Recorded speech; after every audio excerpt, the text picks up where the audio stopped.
Hi viewers, welcome to this channel. ముందుగా అయితే updates miss అవ్వకుండా ఉండాలంటే ఈ ఛానల్ని అయితే ఖచ్చితంగా అయితే సబ్స్క్రైబ్ చేసుకోండి. ఈ వీడియోని అయితే లైక్ చేసి షేర్ చేయండి. టెలిగ్రామ్ లింక్, వాట్సాప్ లింక్ రెండు డిస్క్రిప్షన్లో ఉన్నాయి. ఖచ్చితంగా అయితే జాయిన్ అవ్వండి. పీడిఎఫ్స్, మెటీరియల్స్ వాటి కోసం ఎప్పుడైనా వీడియో పెట్టినప్పుడు అప్డేట్ మిస్ అవ్వకుండా ఉంటుంది. సో ఇందుట్లో వచ్చేసరికి ఏంటంటే రేపటి నుంచి JNTH 4142 బీటెక్ బీఫార్మసీ ఎగ్జామ్స్ అయితే స్టార్ట్ కాబోతున్నాయి. అయితే కొన్ని మిస్టేక్స్ చేస్తూ ఉన్నారు వీళ్ళు. 4-2లో ఎస్పెషలీ మొన్న 4-1లో జరిగిన మిస్టేక్స్ వల్ల చాలామంది ఫెయిల్ అవటం. సో అవి అవాయిడ్ చేసుకుంటే మీరు ఖచ్చితంగా అయితే ఎగ్జామ్స్లో గెయిన్ అవుతారు. ఎందుకంటే ఆఖరి ఘట్టం కాబట్టి ముఖ్యంగా 4-2తో చాలా జాగ్రత్తగా ఉండాలి. 4-1, 4-2 రెండు ఇదే ఉండాలండి. సో దాని గురించి అయితే చెప్పబోతున్నాను. ఇక 4-2 కరెక్షన్ ఎలా ఉంటుంది, 4-1 కరెక్షన్ ఎలా ఉంటుంది.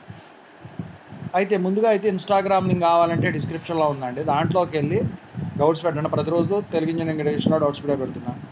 Telugu engineering education channel link, JNTU updates channel link, software courses work support channel links డిస్క్రిప్షన్లో ఉన్నాయి. ఖచ్చితంగా అయితే జాయిన్ అవ్వండి.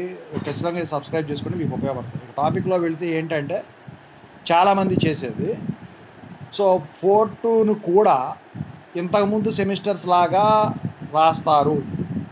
ఏంటంటే సైడ్ హెడ్డింగ్స్ పెట్టేసేసి 1-2 లైన్స్ రాసేసి అదంతా చేయటం వల్ల ఏంటంటే మార్క్స్ వచ్చేసరికి వాల్యూ అనేది తగ్గిపోతుంది అక్కడ కంటెంట్కి. సో మీరు రాసే దాంట్లో ఫస్ట్ సెంటెన్స్ ఏదైతే ఉంటుందో హెడ్డింగ్ పెట్టింది ఖచ్చితంగా అయితే బాగా ఇంపార్టెంట్ సెంటెన్సే రాయండి. ఒకవేళ అలాంటి సెంటెన్స్ కన్నా మధ్యలో రాసినట్టయితే దాంట్లో ముఖ్యమైన కీవర్డ్స్ అయితే అండర్లైన్ చేయండి. సో మీరు వచ్చేసరికి కంటెంట్ అయితే నింపడానికే ప్రయత్నించండి. సో మీకు క్వశ్చన్ కనుక ఆన్సరు తెలియలేదు అంటే దానికి రిలేటెడ్గా నింపడానికి ట్రై చేయండి. అయితే కొంతమంది అబ్జర్వ్ చేసింది ఏంటంటే,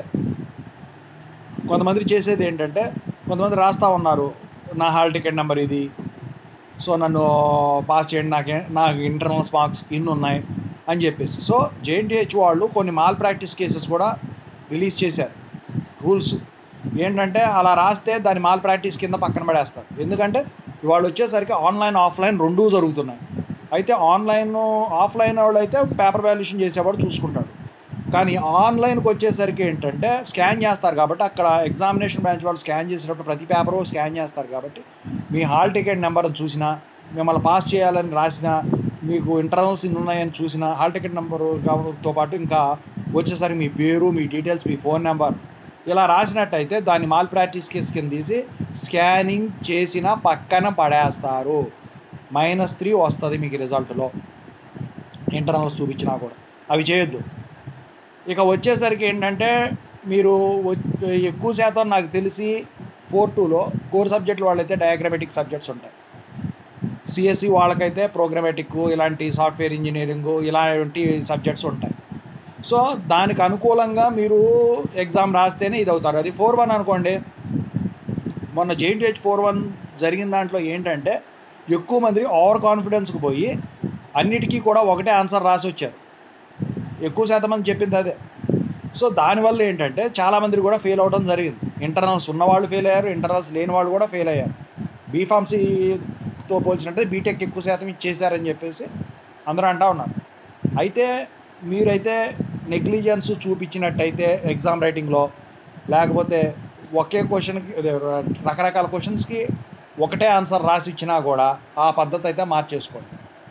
ఇంకేంటంటే కొంతమంది మధ్యలో వచ్చేసరికి ఆన్సర్ మొదలెట్టేసి దానికి స్ట్రైక్ ఆఫ్ అంటే మైండ్ స్ట్రైక్ ఆఫ్ అవ్వక దాన్ని వదిలేసి నెక్స్ట్ పేజీలకి వెళ్తున్నారు. కొంతమంది ఏం కొట్టేయకుండా రాసేస్తున్నారు. అయితే ఏం చేయాలంటే మీరు అట్లాంటి ప్లేస్ వదిలినప్పుడు చివరిలో కనుక టైం దొరికితే రాసేయచ్చు, ప్రాబ్లం లేదు.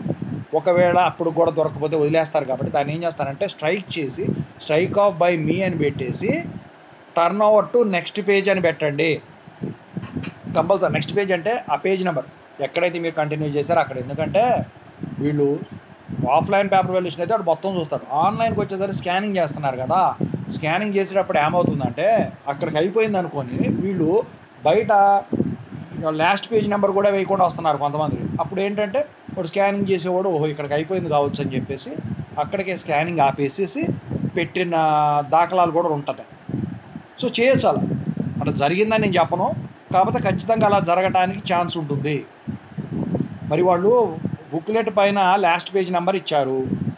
మరి రూల్స్ ప్రకారం మీరు వదిలేస్తే చివరిలో స్ట్రైక్ ఆఫ్ చేసేసి స్ట్రైక్ ఆఫ్ బై మీ అని పెట్టేసి కంటిన్యూడ్ ఇన్ నెక్స్ట్ పేజ్ అని పెట్టుకోవాల్సిన బాధ్యత మీది. ఇన్విజిలేటర్తో సంతకం పెట్టేయాలి, మీరు కాదు, ఇన్విజిలేటర్తో. అయితే మీరు పెట్టినా ఏం కాదనుకోండి. అయితే ఏంటంటే జనరల్గా ఇది జరిగే ప్రొసీజర్ ఇది. ఆన్లైన్ అప్పుడు స్కాన్ చేసేటప్పుడు ఇట్లా తీసి పక్కన పడేసాడంటే ఇక నెంబర్ ఆఫ్ పేజెస్ మళ్ళీ ఛాలెంజ్ వాల్యుయేషన్ అని రీవాల్యుయేషన్ ఎప్పుడు పెట్టుకున్నా మళ్ళీ స్కానింగ్ చేసేటప్పుడు రీవాల్యుయేషన్ ఎలాగో మళ్ళీ స్కానింగ్కి ఆన్లైన్ పేపర్ వాల్యుయేషన్కి ఎక్కువ ఇస్తున్నారు. ఇచ్చినప్పుడు మళ్ళీ అప్పుడు కూడా స్కాన్ జరగకపోతే అదే పంపించారనుకోండి, మళ్ళీ రిజల్ట్ రిపీట్ అవ్వదు. అది కాకుండా 15% చేంజ్ ఉండాలి. అలాంటివి ఏవి కూడా చేయొద్దు. మీ లాస్ట్ పేజ్ నెంబర్ కూడా కంపల్సరీగా వేయండి. బబ్లింగ్ కూడా ఖచ్చితంగా అయితే చేయండి. ఎక్కువ శాతం మేము చెప్పేది అదే. ఇక వచ్చేసరికి మీరు ఫస్ట్ క్వశ్చన్ ఏదైతే రాస్తారో దానికి కొంచెం కంటెంట్ ఎక్కువ నింపడానికే ట్రై చేయండి. సో మొత్తానికి ఫర్ ఎగ్జాంపుల్ 5 క్వశ్చన్లు రాయాలి, 5 క్వశ్చన్లు అనుకోండి రాయాల్సిందే. 3 క్వశ్చన్ల వరకు పర్ఫెక్ట్గా ఉండాలండి. 3.5 4-2 చెప్తున్నా. 4-2 బుక్లెట్ కనుక కంటెంట్ కొంచెం రిలేటెడ్గా రాసి నింపినట్టయితే ఖచ్చితంగా పాస్ అవడం కాదండి, ఎక్కువ శాతం మార్కులు వస్తాయి. కొంతమంది ఏంటంటే సబ్జెక్ట్ చిన్నది, హెచ్విడిసి లాంటివి వచ్చేసరికి ఏం చేస్తారంటే 6-7 పేజీల్లో రాసేసి ఎగ్జామ్ అయిపోయిందంట. మీరు ఎంత కంటెంట్ కరెక్ట్గా నింపినా అక్కడ తక్కువ పేజీలు వస్తే, కంటెంట్ ఫుల్ కాకపోతే అక్కడ వాళ్ళు చేసేవాళ్ళు, పేపర్ వాల్యుయేషన్ చేసేవాళ్ళు, కొలతలు వేసేవాళ్ళు కొంతమంది ఉంటారు. అందరూ ఎక్కువ శాతం చేయరు, ఎక్కువ శాతం కీ పేపర్ చూసుకొని చేసేవాళ్ళే ఉంటారు.